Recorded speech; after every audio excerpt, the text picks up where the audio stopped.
Well, welcome to Art School Live. I'm Eric Rhodes, and today we're going to teach you how to create the effects of texture and distance from the great master himself, Joe McGurl. So it's an opportunity to really learn what he does in his painting style, and I think that you're going to love this.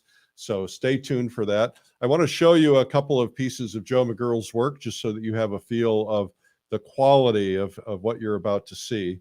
And this is just a small sampling. Joe is famous for having his glow of light on the ocean and the sparkle on the ocean. Here's a beautiful sunset painting, and I love the texture that he has in the water there and that reflection. I think we'll probably learn a little bit about that today. And of course, here's another piece. This looks like the Cape, and of course, Joe lives near the Cape, and so it's a great opportunity. So that's what we're going to do today. And so welcome to Art School Live.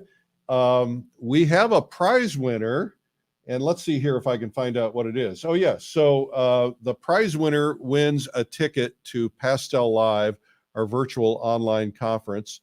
She's getting a full ride scholarship, and it goes to Shivanti Weerasinghe from Madison, Wisconsin. I'm not so sure I could repeat that, but we'll try it. Shivanti Weerasinghe from Madison, Wisconsin. So congratulations, thumbs up and applause for her.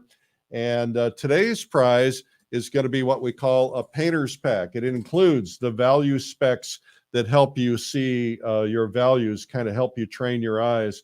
There's two different palettes. There's a grayscale palette, so you can learn your grayscales, and then there's a color palette with all the colors identified out there, and then the grayscale at the bottom, and a practice pack, which is designed for people who want to learn values, and it's not paint by number, but it's close. I mean, the whole idea is to help you learn your values and practice values. Plus, it's an easel brush clip that clips onto your easel, and a video that I've done called The Easiest Way in the World to Learn Painting, even if you have no talent. And it's basically all about the value scale. I put it in conjunction to a music scale, and it's a very valuable tool. So you can win that today. And the way to win that is through your comments. So just make comments in the comments section, and that's how you win it. All right, here we go. It's Art School Live with Eric Rhodes.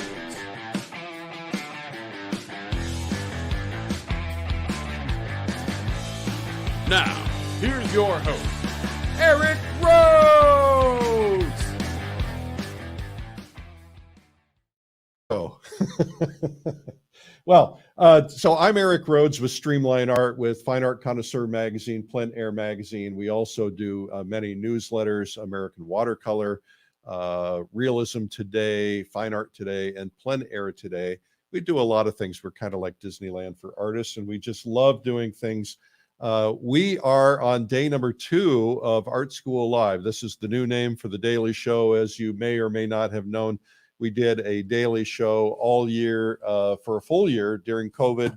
Then I took a couple of months off, and here I am back, and we've got a new name and a new set, and it is Art School Live. So if you would like, I'd love to have you follow me on Instagram and subscribe on YouTube. If you're watching on YouTube, hit that little bell and the subscribe button. And of course, follow me on Instagram at Eric Rhodes. And that way you'll be able to get the broadcaster right now on Facebook, Twitter, YouTube, and Twitch, but also coming soon on Instagram. So we're waiting for that. We have a terrific guest today, and his name is Joseph McGurl. Hello, Joe. Hello. How are you, Eric? Good. Now, Joe, you're where, in the Cape? Cape Cod, yes. Yeah, and you're there year round. Yeah. In the spring and fall, we go to Florida for getaway, but Yeah, other than nice. that, we're here. So tell us what you're going to do today. So I'm going to work on some texture and glazes. We'll see how far we get, but most of my paintings, there's an underlayment of texture, and the texture somewhat corresponds to the elements that I'm painting. For instance, if I'm painting a rocky beach, the texture will sort of resemble the roughness and the dimensionality of the rocks. And if I'm painting the ocean, the texture may represent the wave, the shape of a wave and such. foliage will be this really maybe aggressive sort of rough texture.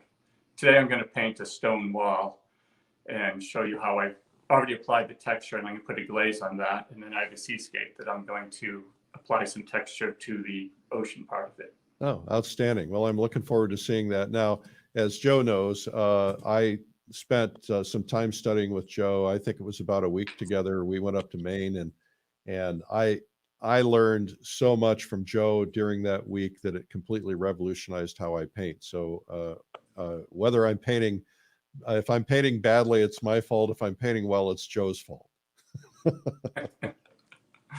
Well, why don't we go ahead and get started, Joe? Okay, let me set up my gear and I'll catch you in a minute. Okay, terrific. So while Joe sets up his gear, we will just remind you guys that we have a couple of things coming up. First off, we have a trip. We've got some trips coming up. We have a number of other things. First off, tomorrow our guest is going to be Tony Elaine, the great pastel artist who's going to be part of Pastel Live, and you want to make sure that you check that out.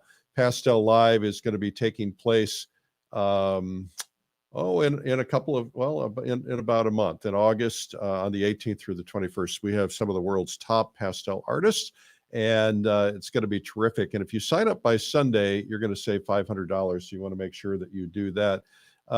Also, we have a brand new video for free for you. It's called 97 Incredible Art Secrets.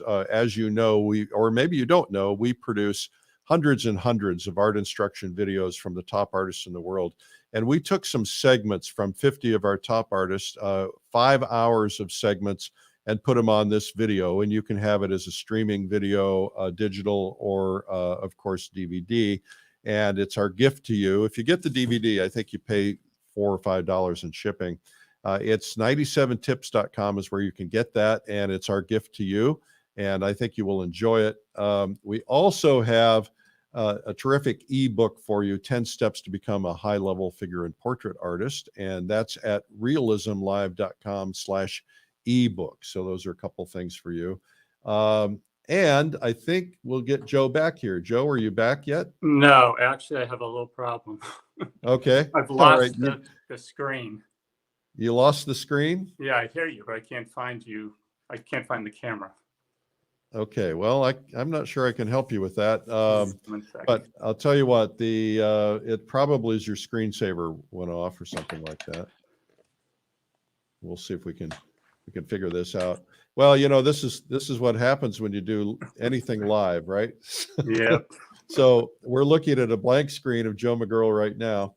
I'll tell you what, Joe, hop off. I'll ask Allie to give you a quick call and see if we can get you set up again, and then come back on as soon as you're there. And I'll ad lib in the meantime. All right.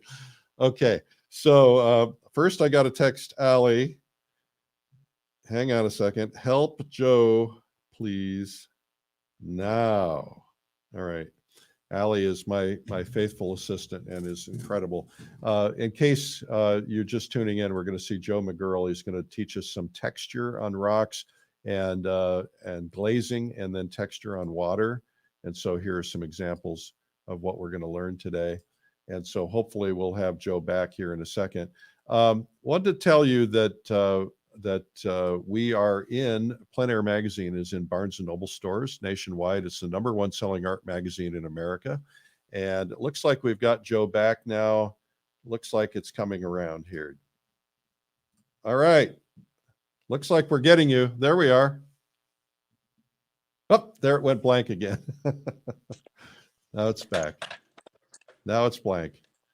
Yeah, there we go. Okay. Sorry about that, guys. That's all right. All right. All right, So, all right, Joe, you go ahead and get started. Okay. This is the painting I'm going to work on. It actually was derived from this sketch here, or this painting. It was a painting I did several years ago, and I kind of liked the idea, but I wanted to change it around a little bit. So I decided to change the lighting effect, change the angle of the wind on the boat, and create a much more textural surface to the water. If you can see, I'll hold this up close. You can see how much texture is there. And I created that by using this coarse pumice gel. It's an acrylic medium, and when you paint it on, it has a very rough texture. The first thing I did, though, was I painted a black and white per side of the painting because I had to know exactly where I was going to put the texture. If I put the texture in the wrong spot, then it'd have to be sanding it off. And I also wanted to have a variety of texture. I wanted the sky to be very smooth. So I put on a couple of coats of black and white gesso. This is what I use for my underpainting. I use black and white gesso. And then I got this squeegee and wiped it. So I have a very smooth sky surface, and I have a very rough water surface. But the water surface is a little bit too coarse. I want it to be a little bit softer and more flowing. So today I'm going to add some high solid matte gel to that water. It's going to just soften it a little bit. And I'm also going to use a soft brush.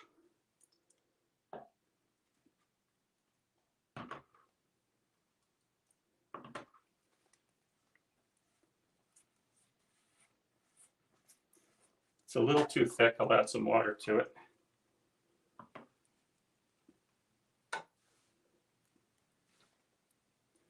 And I also want this to sort of flow along the shape of the waves.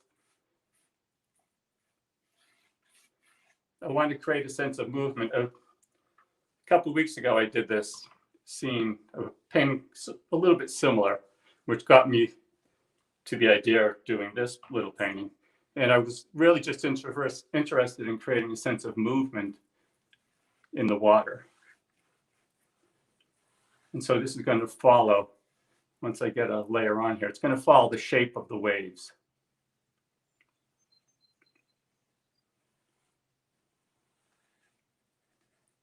I want to be careful not to get any of the texture where I don't want it.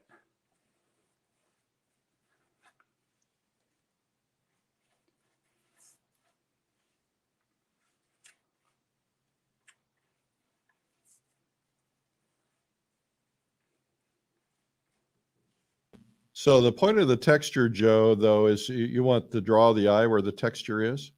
No, I want the eye to sort of flow over the water, hit the boat and hit this beacon here, Right. and then sort of come back and forth between these two. But I want the water to have like a shape and sort of a dimension to it.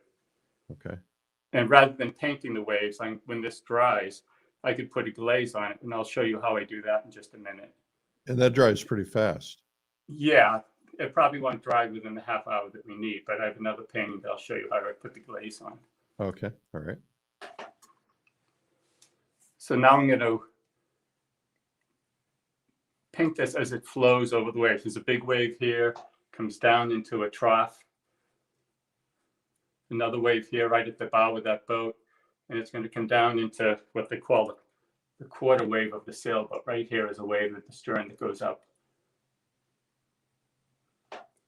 And then in the background, there's a wave here, and another little one there. And I want to have a fairly hard edge between the water and the sky. So now what I have is this sort of rolly textural surface, and there's little bits of texture. They're going to look like the little wavelets on top of the big swells. So I'll have a lot of, when I get this finished, I'll have a lot of the appearance of detail, but there won't be a lot of detail because it's actually done with the texture, rather than me getting in with a little brush and painting every little wave. I can put a glaze on that. The glaze will stay in the crevices.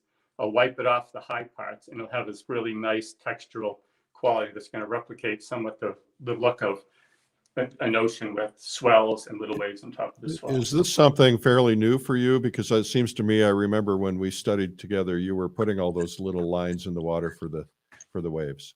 Yeah, I'm getting more textural as I sort of explore it. And it's really pretty enjoyable. I like it quite a bit. Okay, so the next thing I want to do is show you what the next step would be, but I have a different thing for that, because this one will take too long to dry, but I have this one here that I've been working on. So this one was this is a black and white Xerox copy of a sketch I did when I was in Italy years ago. And I thought I would make another version of this. In the sketch, the building's in shadow, but I thought if I put it in sunlight, I could really exploit the textural qualities of the stone and all the rubble that they used to build these buildings in Italy. So now I'm going to use my oil paints. And my glazing medium is going to be liquid. So what I've done is basically I created the texture with the acrylic underpainting. I let that dry. I put a coat of solid paint on it, and this is the base. And now I'm going to put a coat of glaze on it, just like I would do with the wave. And I'll wipe the glaze off, and the glaze will be deposited in all these little cracks and crevices, and it's going to be wiped off of the highlights. I mean, off of the bumps, which will give us the highlights. Then I can go into the brush and pick out, little bits of mortar and details here and there. But this will do like 80% of the work of making this building look like it's a stone rubble building. I don't like to do work, so I can get out of work by doing these glazes. It saves me a lot of time.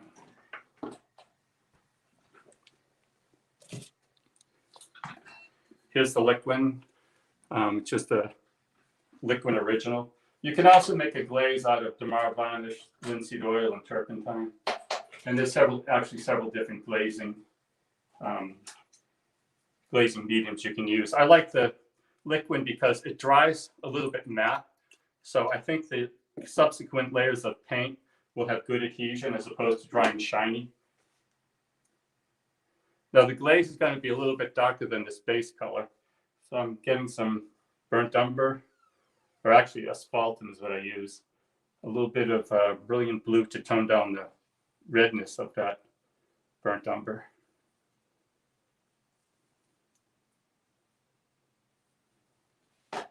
Actually, I put this palette up here because you can see it better, I think. My actual palette is down below, but we couldn't fit everything in the camera. So let me put this up here. And I want to get the right transparency of the glaze. If it's too thick, it's going to look too solid. If it's too thin, I won't have the effect I want. So let me see how that works. I'm going to wipe it with a paper towel, or I could use a squeegee. Let's try the squeegee first.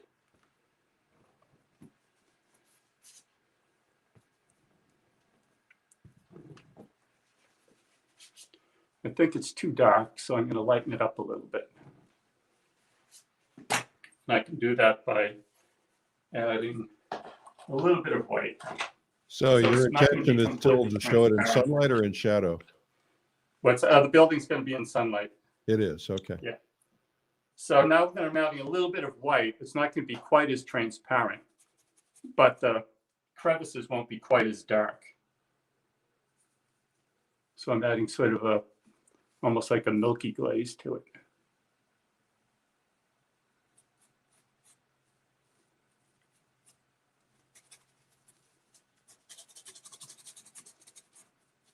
It's dark now because I haven't wiped off the glaze. I'm going to wipe off the glaze. And then as I work on this, I'm going to bring out highlights and little details with a brush. But this is going to create that underlying texture.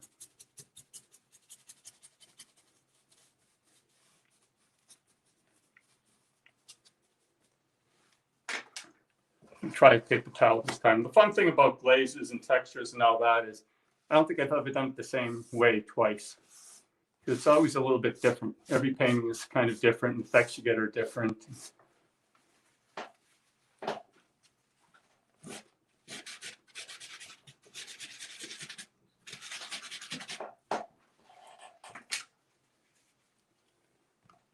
Try this to get that nice and clean.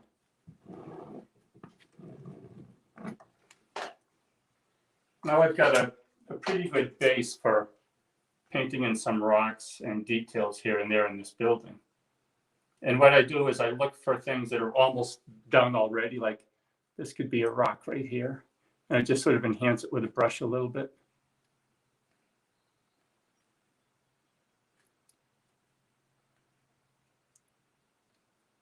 Maybe this is a piece of like plaster or cement rather. It's still adhered to the building.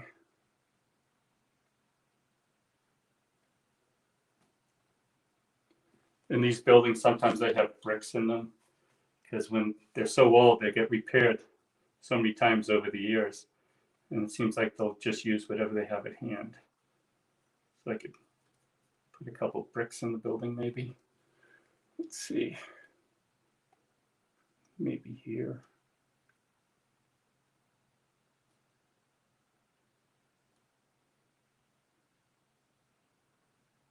It might be too dark, but.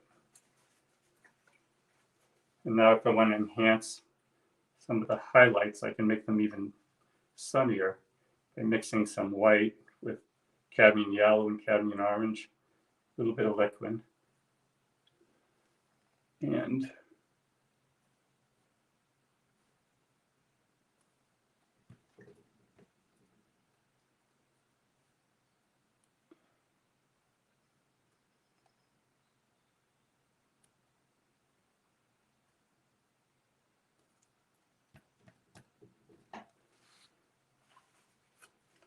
maybe make some mortar between some of the stones.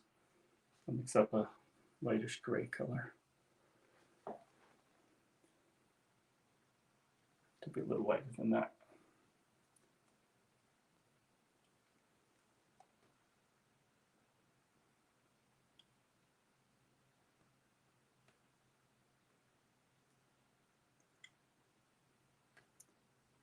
Do you have any idea how archival this is when you're using these mediums to build up the texture? Yeah. By using the acrylic to do most of the texture, I think it's much more archival than doing it with oil paint, because thick oil paint likes to crack. And I think the acrylic is a little bit more stable.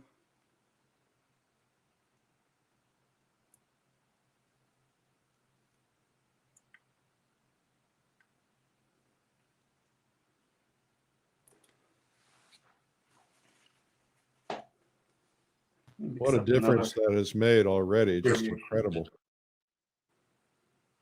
I would spend, I would spend probably an hour or so fiddling with this, getting it to look just right. But this gives you the idea of how I would go about it. A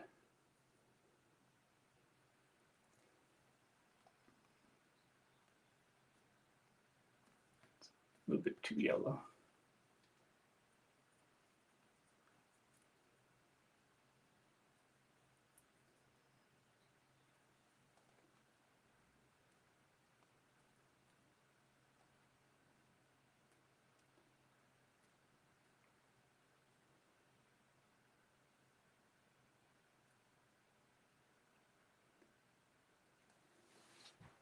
But you can see where this started from and where it's going. And I can also use the glaze for some of the shadow areas, like in the building, that shadow that the tree is being cast. It's being cast in the building. I want to make that darker. So I'm going to mix up a glaze. Get that nice and dark, because this is a kind of a strong sun in this scene.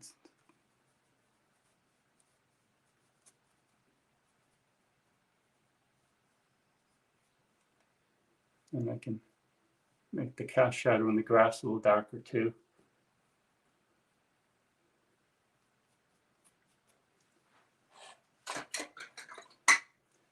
Under the eaves of that building, there's going to be a cast shadow from the roof. So I can make that darker too.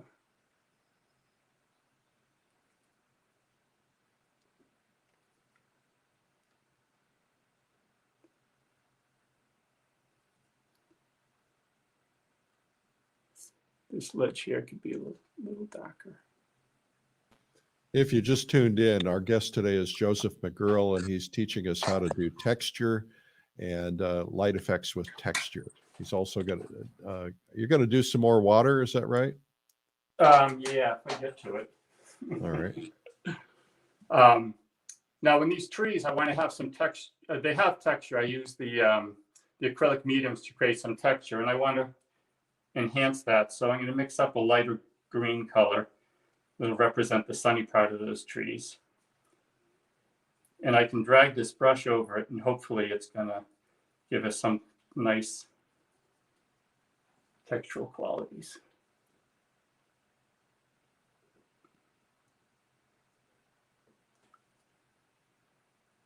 Might be a little bit too bright, these trees.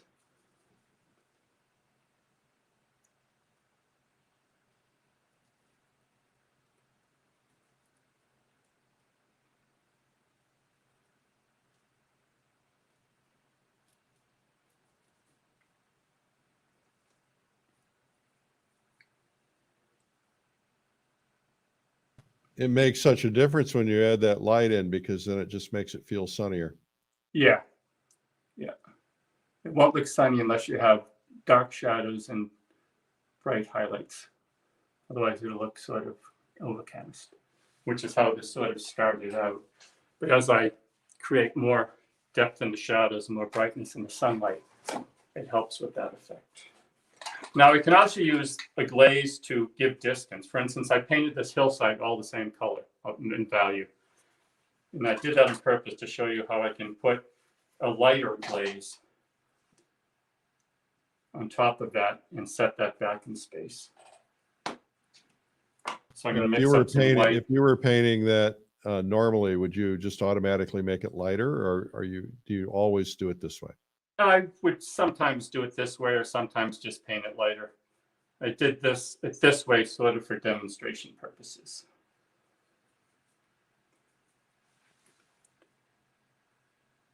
It's a bit too opaque. Sometimes I'll paint it, I'll paint it lighter in the background and deeper and richer in the foreground. And then I'll realize I haven't done it enough. So I can put a very thin glaze over the background to set that back in space. And the interesting thing is it's almost acting like the actual atmosphere, where atmosphere is, gas and dust. And this is almost, if you think of the glaze as almost being like gas and dust.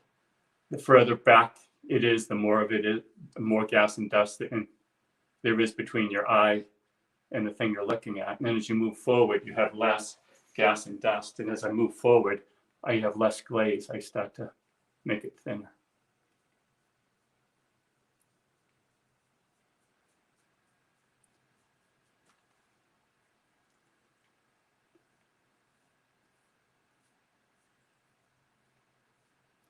So I can put this glaze on, and it helps me to determine how much atmosphere I want to put in that distance. The other thing I can do is maybe there's a cast shadow from a cloud. So I can mix up some blue and a little bit of purple and put a cloud shadow in this foreground area maybe.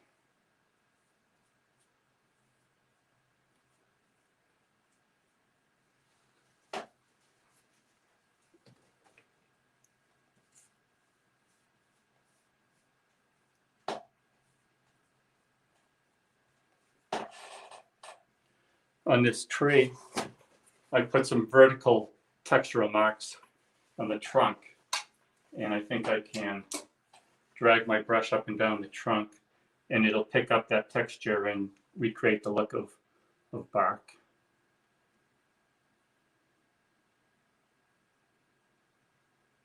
And when that dries, I could put a darker glaze that would settle in the crevices and make the trunk look even more three-dimensional. On the grass, I used a lot of texture. I don't know if you can see it, but let me hold this closer. There's a lot of texture in that grass. And so what I can do is get one of these scruffy fan brushes. I have these fan brushes that I don't clean very well, so the ends get really scruffy and sort of organic, natural looking. And I can use that to create even more texture in that grass, because I'm thinking of this grass as being like an overgrown field with weeds and such. I want to have it real sort of gnarly looking.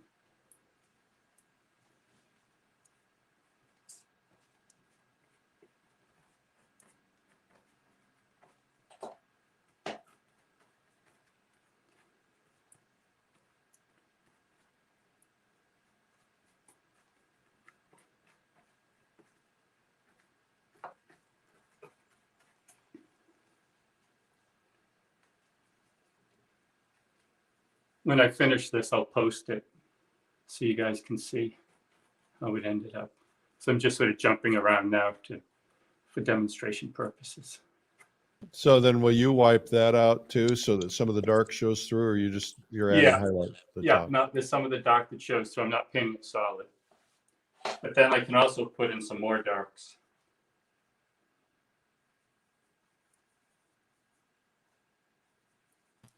Wow, it really changed dramatically just with the little thing you did. Yeah, I mean, just little accents and stuff. Once you have the structure down, a lot of the sort of the finish is just adding these little dark and light accents. Now, do you ever paint alla prima, or do you almost always paint with an underpainting? Always with an underpainting. Yeah, I Even when almost you're always outdoors? do the black and white acrylic underpainting, like a grisaille underpainting. That way, it's easy for me to change at that stage. I'm not mixing colors, and I can check my composition, because the composition is determined by value, not color. So I can decide whether the painting's worth pursuing. Sometimes I get it, sort of painted in with the grisaille, and I look at it and say it's just not doing it. This is one of those rubber artist wipeout tools, these nibs. I can scribble in to the grass with this and give another type of mark. What I like to do is have a real variety of marks and different ways of applying the paint, because there's so much variety in nature. You have a stone wall, you have grass, you have distant hills, you have clouds, you have trees, and they all have a different character. And so I paint them all differently with different brushes, different methods, and different tools.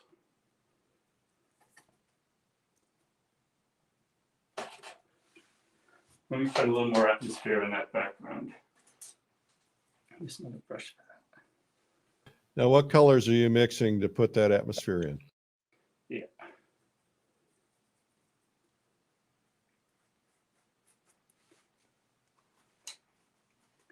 Now, what I would do with this background, once I get the value kind of where I want it, I'd probably go back in, paint with solid paint so it doesn't look too scratchy, and then put a thin, very thin, milky glaze in the background to set it back once again.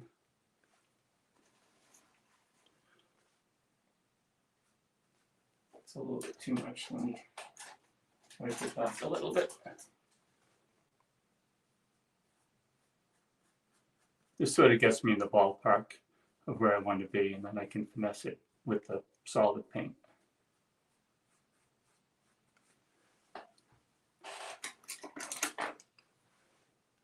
And I would need some brighter accents in that middle ground area where the shadow isn't, so I could bring in some brighter highlights here and there.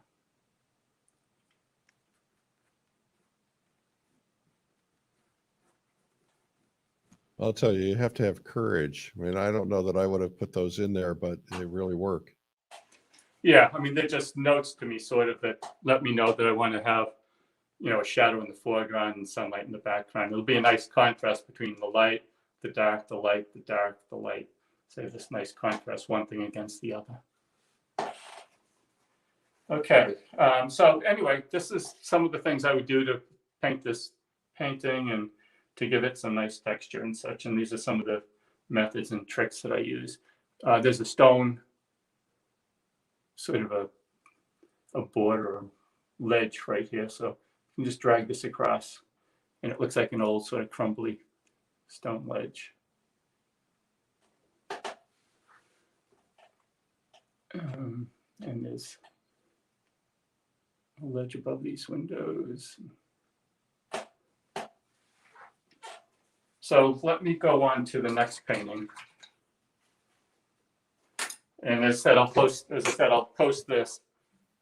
While you're getting set up, let me just tell everybody about a couple of videos that you have. First off, Joe has one called Painting Light and Atmosphere, which really teaches you how to get that glow, that afternoon glow. So that's a fabulous video. And then this one is called Advanced Landscape Painting with Joseph McGurl. And you go through your process from plein air to studio, all your glazing and everything else. Those are all available at Streamline Art Video. Okay, so now we're going to go back to the boat. Yeah, so this is another painting that I think will work well with glazes. I finished this painting a while ago, and then I saw it in the gallery, and I took it back because I just wasn't happy with it. Didn't have enough interest and oomph and such. Yeah, I had a little indication of like transparent water here, but I realized if I could expand that, it would just be a much more interesting painting. So what I did was I repainted the rocks, and I put these little bits of reflecting sunlight is refracted on the seafloor along the rocks. And now I want to make it look like the water goes from shallow water. It does a little bit, but I want to enhance it a little bit more. So I want to make it look like it goes from shallow water to deeper water, and from more transparent water to more reflecting water. As you look further back in the distance, you see more reflection of the sky. When you look in the foreground and you look down, you see through the water, you see more transparency. For instance, if you're standing on the beach, you look down and you can see your toes. But if you look off from the horizon, you just see this reflection from the sky. So there's this transition between reflection and transparency. So I want to work on that a little bit. I did a little bit with solid paint, and now I think I can do it with some glazes and then working back in with the solid paint. So the first thing I want to do is mix up a light glaze, or a thin glaze, I should say. And it's going to be kind of a greenish sea green type of glaze. It's going to give the impression of that sort of translucent water that you see when you look over the side of a boat.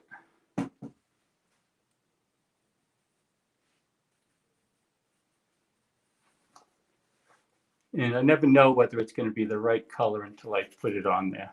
That looks a little bit too blue. Did you put texture in those rocks, or was that all painted? This is smooth. This is a lot of texture. I use splatters and smearing and the rubber nibs and such. So this has a lot of texture. And I used a glaze on this too. This is a glaze, and I wiped off the glaze to enhance the texture. But the water is pretty smooth because when you look through the water, the surface is smooth. It's like glass. So I wanted to recreate that effect.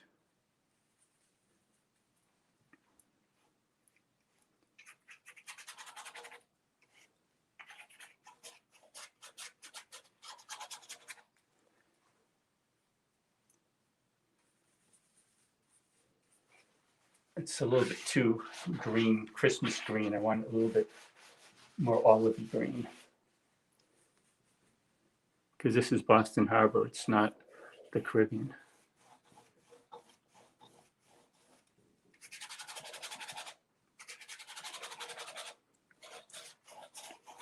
I don't want to obscure it too much.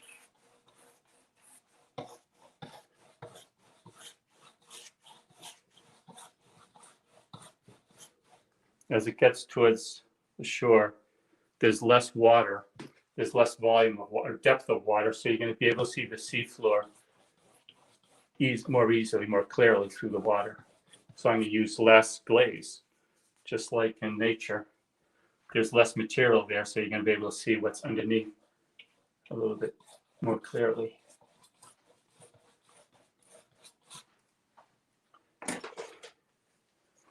I'll smooth it out with a sable brush.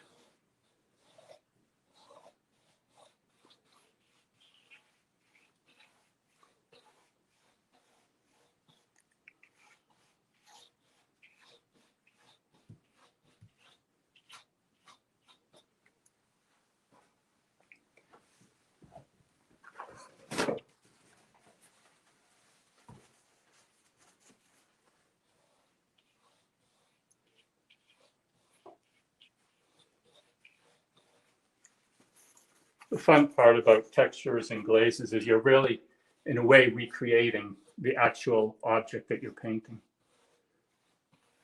Like with the texture, I'm giving the stones a three-dimensional quality that they actually have in nature.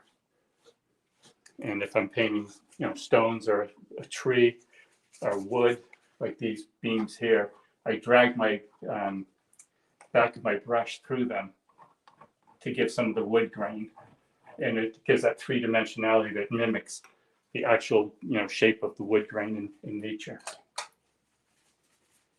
And with these glazes, where there's deeper water, there's a thicker or deeper glaze.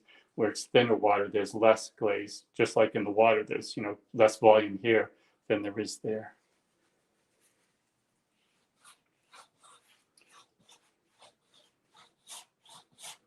Now I have to deal with this transition between the foreground and the background. So I'm going to mix just a little bit of white and blue.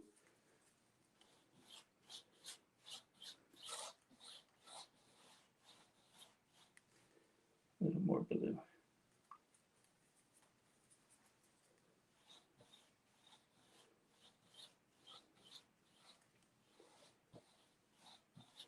And here's the reflection part of the sky. And as it gets closer to us, there's less reflection and more transparency. So I'm going to use less of the more solid paint and let the transparent part of the glaze show through.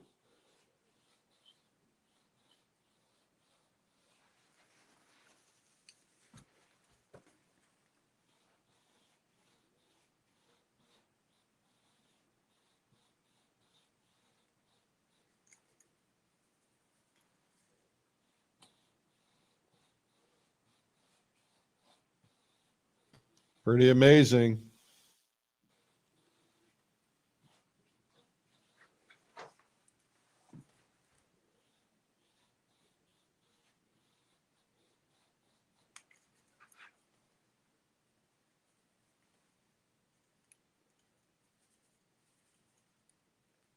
I'll finesse this a little bit too, as after the Joe, I video's have a over. question from Miona Urban, who says, I've tried glazing over something. I get different gloss and flat looks sometimes in places I don't want it. How can the surface all the same sheen, be all the same sheen, or does it matter? It won't matter once you varnish it, because if you use you could use a gloss or semi-gloss varnish, and that'll even out the sheen afterwards. But yeah, there will be a real difference in the sheen, especially if you use a traditional a traditional glazing medium such as the Mar varnish and linseed oil and turpentine. That'll dry very shiny. And the other place where you didn't use the glaze will dry kind of dull. So if you put a varnish on it, it'll even out the sheen.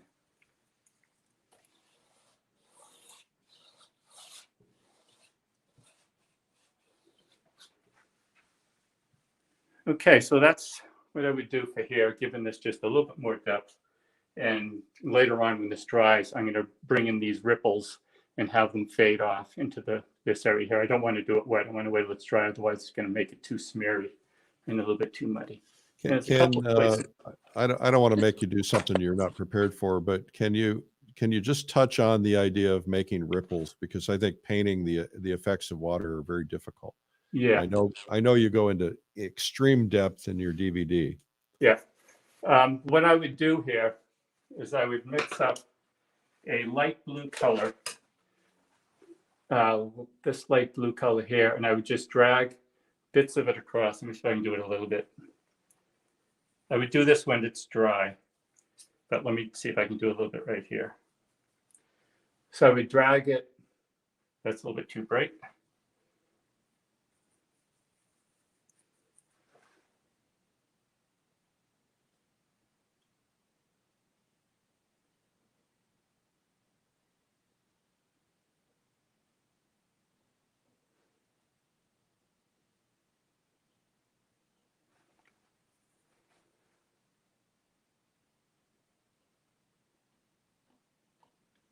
And I would continue that, down. They would get a little bit darker and deeper because as the water gets closer to you, the angle is changing and it's starting to reflect the zenith of the sky where the sky is darker rather than the horizon. Back here, the angle is shallow, so it's going to reflect the horizon. But as you get closer, it would get darker because the zenith of the sky is darker.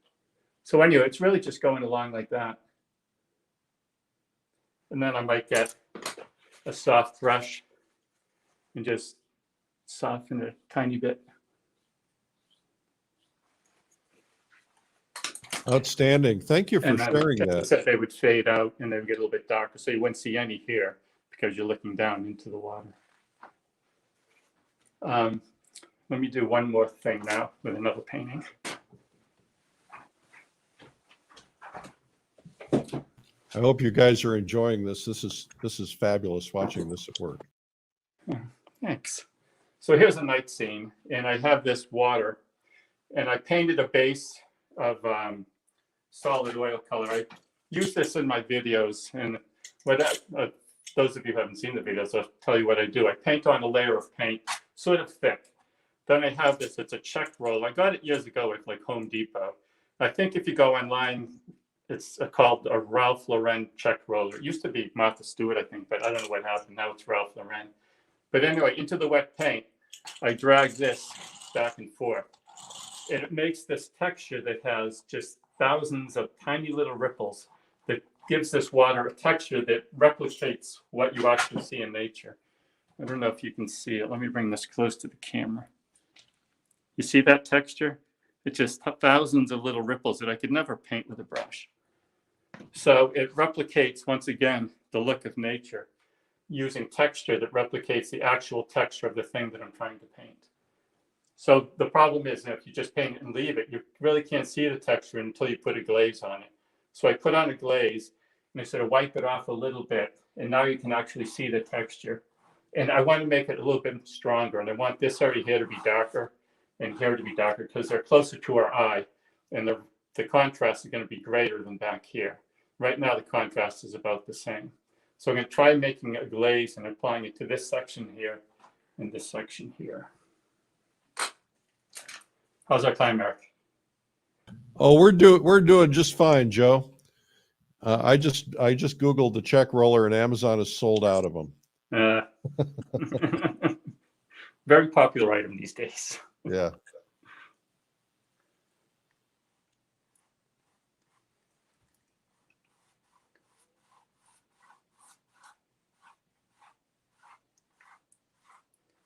Also, by making this area darker, by contrast, it's going to make the moonlit reflection part of the water brighter and make it look more like moonlight. Because that's the only way you can make paint look like light, is by adjusting all the colors and values adjacent to it. You can't make white like this white of my palette. I can't make it whiter than that. And when I look at it, it doesn't look like it's bright and shiny. But by adjusting all the adjacent colors on this scene here, for instance, I can make it look like it's shiny.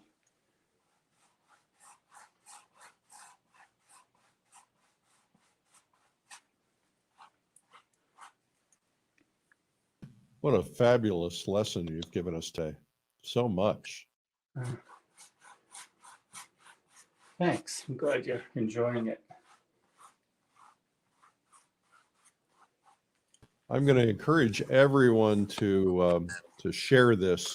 We've got a pretty large viewer group now, but let's spread it. Let them know Art School Live is back, and also, Joe, we need to spread this so everybody can see this. This is fabulous. Thanks. A little bit darker and bluer out here too. It's wonderful how glazes just can transform something and give much more power, but in a subtle way. And it gives another dimension to the paint rather than painting everything flat. Much as I love Monet, I still like, glazes, and, Monet, as far as I know, didn't use any glazes. There's millions of ways to make a painting. Everyone has their own thing, and it's kind of like everyone's right for themselves. But I really like creating the texture with the paint surface itself, and then creating these different dimensions with glazes and rubbing off paint in the high areas. Now, another thing I wanted to do was make the moonlit areas a little bit brighter here. This is a calm pattern, a pattern in the water. This is where it's more rough. So where it's calm, it's going to be reflecting the moon really much more, not as dispersed as like out here and here. So I'm going to mix up what I call a milky glaze. Some people call it a scumble. But I always thought of a scumble as like a dry scrubbing with almost a dry paint. So I call this a milky glaze, which is a light glaze as opposed to a dark glaze. It's lighter than the object or the part of the painting that I'm putting it on.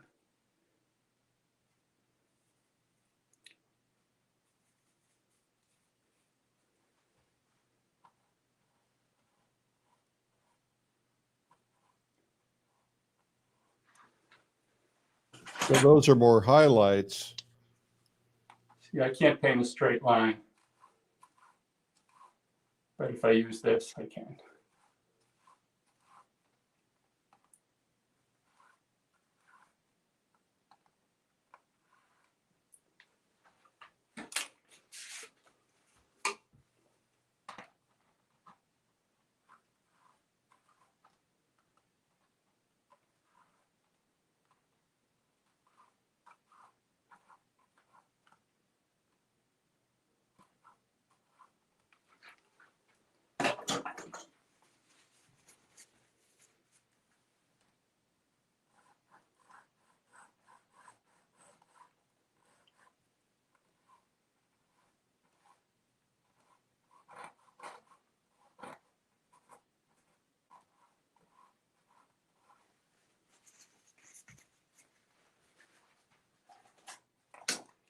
As you can see, I use lots of different brushes. If something's not working, I try something else.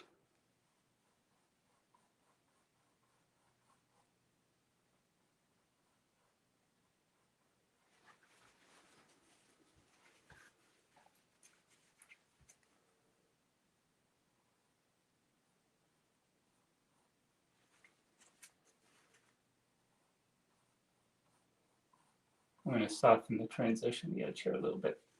So I keep just wiping my brush.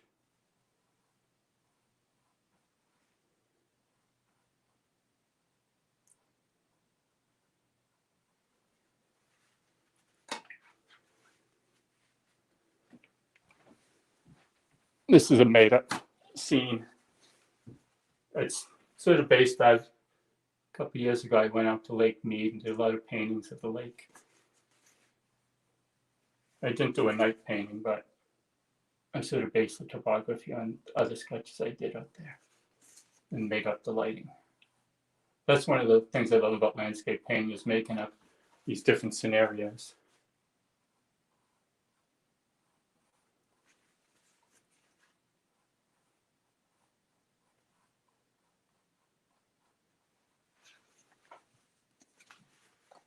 I want to make it a little bit yellow, more yellow. I'm going to add just a tiny bit of yellow to that. In the middle, I'm going to have a bright white spot where the moon is really reflecting strongly. But out here, it's getting too gray looking, so I put a little yellow in that.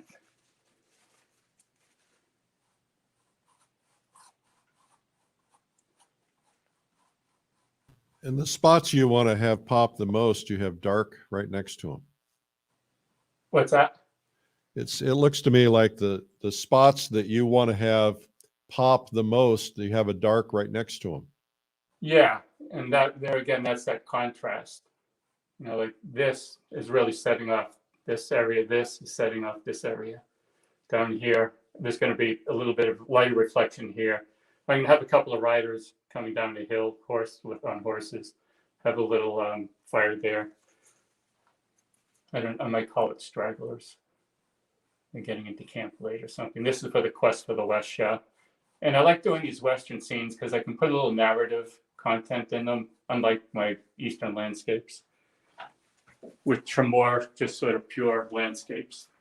Western scenes, that's, you know, the stories of the West and such is so instilled in our psyche that it's fun to do these paintings with these a little bit of a story behind them.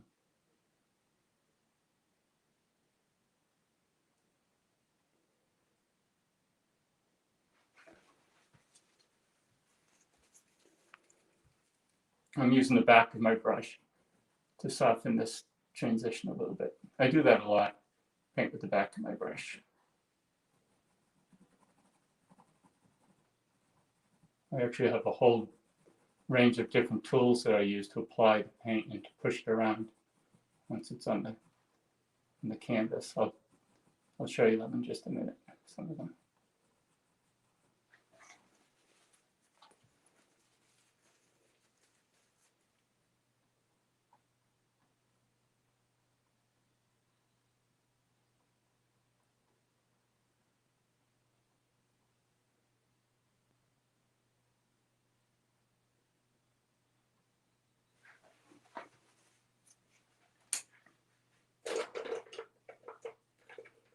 The brush isn't working.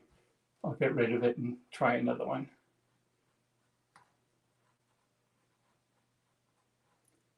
Because almost every time I do something, there's something different and I can't do it exactly like I did it before.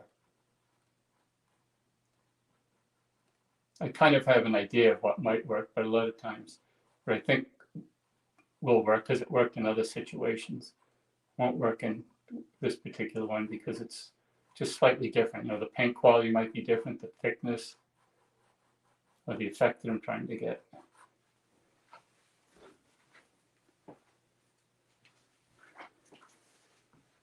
I think I would also put a little bit lighter glaze in this section. This is a little bit too dark. I don't want to make that any darker because then I won't have enough contrast between the water and the rocks. I want to have some, a lot of contrast there. So I can make this a little bit lighter. When I've made that brighter, suddenly this looks darker by comparison. So I can make this lighter also, which will give a more luminous effect to the painting. Here, let me run through some of the things that I've used over the years to create texture. This is a kind of a funky brush I got at the art store. And I could use it if for instance, the other painting with the waves, the ripples in the water, rather, the one I was just working on, I could use that to paint some ripples in the water, drag it through. Now this will make a really geometric, sort of rigid grid effect. But then I could get one of these rubber artist wipeout tools and I can go along and break up some of those straight horizontal lines that this made, which would give it some variety and look a little bit more natural. This is another brush I got at the art store, but I gave the edge a bad haircut, like I've done to some of my bristle brushes. And I can use this for painting grass. It would make some really nice marks that have this real organic look to them. Because the difficulty of painting landscapes is that there's just so much variety in the shapes and the textures out there. When you paint interiors or a figure or a still life, most of the objects are kind of smooth, but with nature, you've got waves, you've got rocks, you've got foliage, you have clouds, grasses, sandy beaches, rocky beaches, seaweed, buildings, roofs. You have all this variety.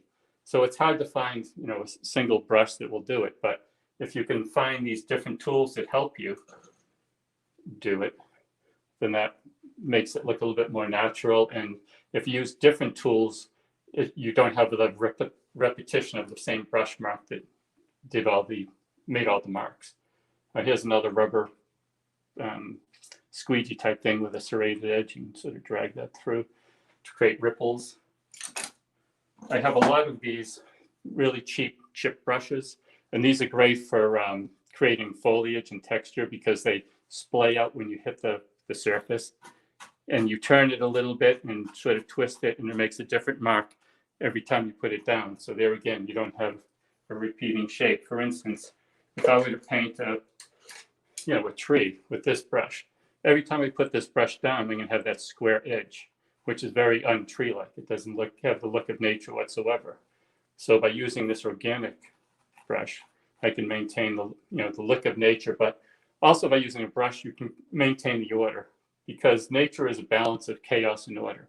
You have a tree that has a general shape and general characteristics, but then you have all this variety within that. So by using a brush, I can create this round shape, say this is a tree, but the edge is completely different than, for instance, a rock. And it has this more organic, leafy look to it.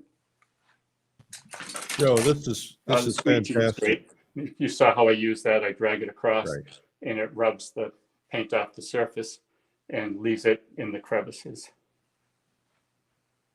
Well, Joe, this has been fantastic. Thank you so much for taking the time to, you've really over-delivered today.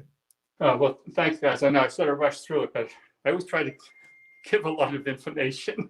No, well, you And I you could did. go on You gave a forever. lot of information. I'm about to go out and buy some tools and play with some of this stuff. I've got some of those tools, but I need them Yeah. all. Go to the hardware store. I get it at most of it at the hardware store too. I have a whole bag of things I get from the hardware store. Yeah. Well, Joe, thank you so much for being on. I want to encourage everybody to look up Joe's videos, advanced landscape painting, and also painting light and atmosphere. Both of them are very long, very in-depth videos. It's kind of like going to art school, and you can find them at streamline.art. And that's where you find all of our videos, streamline.art. Joe, thank you. Come back on camera for a second so we can see your face. If that's Okay, let me possible. see how I can do this. There you go. You got It me. worked. Yeah. Joe, Okay. thanks. Big applause. You did a fantastic job. Well, thank And you all for listening and watching. Sorry about my little technical glitch there, but that's all right. I It hope was you worth enjoyed it. it. It was fun doing it. Thank you, It Eric, was for worth. asking Thank you, me Joe. presenting this. All right. Take care. Bye-bye. Bye. That's Joseph McGurl, and what a fabulous painter he is. I want to tell you about a couple of things. First off, we're going to Europe. A lot of people are like, ooh, we can get out again. We are planning our annual fine art trip. This year it's going to be Vienna and Berlin. You can learn more about it at finearttrip.com if you're up for it. We have one of our virtual conferences coming up in November. And we got many, many artists. We're going to be telling you about the second annual Realism Live, which really covers realism in all forms, tight and loose. It will have everything from landscape painting to still life to portrait and figure and so on. And so you don't want to miss that. That's coming up in November. And of course, we have Pastel Live coming up in August. Check that out too. Thank you so much for tuning in. This is the second day of Art School Live. And it's nice to be back and nice to be with you today. And we don't have the issues that we had. We have some of the issues, but not the issues we had when we were all going through lockdown. Some of us are in lockdown. I'm not, thankfully. And I hope you're not either, but be careful, be safe, keep your head in the game. And remember, our goal here is just to keep connecting with one another. I encourage you to leave comments and to join the Dreamliners community, which is a family of people who discovered each other through these broadcasts. You just search the Dreamline Artists in Facebook and you can join that group. I'm Eric Rhodes, publisher of Fine Art Connoisseur, Plein Air Magazine, and this has been Art School Live. Have a terrific day. Bye-bye.